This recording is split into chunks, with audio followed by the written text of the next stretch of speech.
DB হেফাজতে রিমান্ডে থাকা সাবেক তথ্য ও প্রযুক্তি প্রতিমন্ত্রী জুনায়েদ আহমেদ পলক জিজ্ঞাসাবাদে চাঞ্চল্যকর সব তথ্য দিচ্ছেন।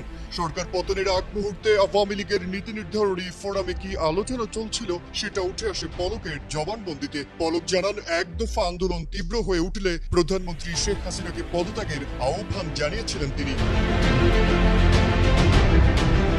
সরকার পতনের এক দফা আন্দোলনে দেশ যখন অগ্নিগর্ভ, তখন গণভবনে সহযোগী সংগঠনের নেতাদের সঙ্গে বৈঠক করে আওয়ামী লীগ, যেখানে জুনায়েদ আহমেদ পলক প্রধানমন্ত্রী শেখ হাসিনাকে পদত্যাগের জন্য অনুরোধ করেন। সাবেক এই তথ্য ও প্রযুক্তি প্রতিমন্ত্রী বলেছিলেন, প্রয়োজনে আমাকে বলি দিন, তারপরও শিক্ষার্থীদের আন্দোলন বন্ধ করার ব্যবস্থা করেন। শিক্ষার্থীদের চোখের ভাষা ও মনের ভাষা বোঝার চেষ্টা করতে প্রধানমন্ত্রী ও আওয়ামী লীগ নেতাদের অনুরোধ করেন পলক। এ সময় সাবেক সড়ক পরিবহন ও সেতুমন্ত্রী ওবায়দুল কাদের তেড়ে যান পলকের দিকে।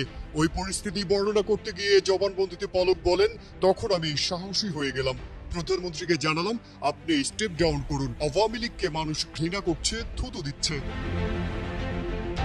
শেখ হাসিনা সরকারের পতনের পর গ্রেফতার হওয়া রথী মহারথীরা নানা প্রশ্নবাণে জর্জরিত। ডিবি পুলিশের রিমান্ডে তারা দিচ্ছেন চাঞ্চল্যকর সব তথ্য। শিক্ষামন্ত্রী মহিবুল হাসান চৌধুরীর চাপেই 10 মিনিট স্কুলের সঙ্গে 500 কোটি টাকার চুক্তি বাতিল করা হয় বলে জানান পলক। এদিকে সাবেক ডেপুটি স্পিকার শামসুল হক টুকু জানান, মন্ত্রী হওয়ার ইচ্ছা তার ছিল না, শুধু প্রধানমন্ত্রীর ইচ্ছায় মন্ত্রী হয়েছিলেন। সালমান এফ রহমান জানান, আমাকে জেলে রাখা হলে দেশ ক্ষতিগ্রস্ত হবে। আয়নাঘর সৃষ্টি সহ নানা বিতর্কিত কর্মকাণ্ডে জড়িত সাবেক সেনা কর্মকর্তা জিয়াউল হাসান জানান, আমার প্রতিষ্ঠান থেকে সবার ফোন কল রেকর্ড করা হয়নি। নির্দিষ্ট কিছু লোকের ফোন কল রেকর্ড করা হয়, কারো হোয়াটসঅ্যাপ কল রেকর্ড করা হয়নি। ভয় দেখানোর জন্য এটা ছড়ানো হয়েছে যে হোয়াটসঅ্যাপ রেকর্ড করা হচ্ছে। সালমান এফ রহমান ডিবিকে জানান, আন্দোলনের সময় আমি শেখ হাসিনাকে বলেছি দেশের মানুষ আমাদের উপর ক্ষেপে যাচ্ছে, কিন্তু তিনি আমার কথাকে পাত্তা দেননি। ছাত্র আন্দোলন যখন তুঙ্গে, তখন শেখ হাসিনা আমাকে প্রশ্ন করেন, পুলিশ এত ভালো কাজ করছে, সেনাবাহিনী কেন পারছে না? এ সময় আমি বিষয়টি নিয়ে সেনা প্রধানের সঙ্গে কথা বলার পরামর্শ দিই।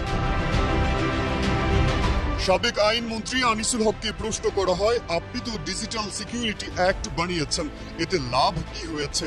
উত্তরে তিনি জানান, এটা আমি বানাইনি, এটা তো তথ্য প্রযুক্তি মন্ত্রণালয়ের অধীনে। ডিবির আরেক প্রশ্নের জবাবে আনিসুল হক জানান, শিক্ষার্থীদের দাবি তো মেনেই নিয়েছিলাম, তারা যে এত দ্রুত সরকার পতনের এক দফা আন্দোলনে যাবে তা বুঝতে পারিনি।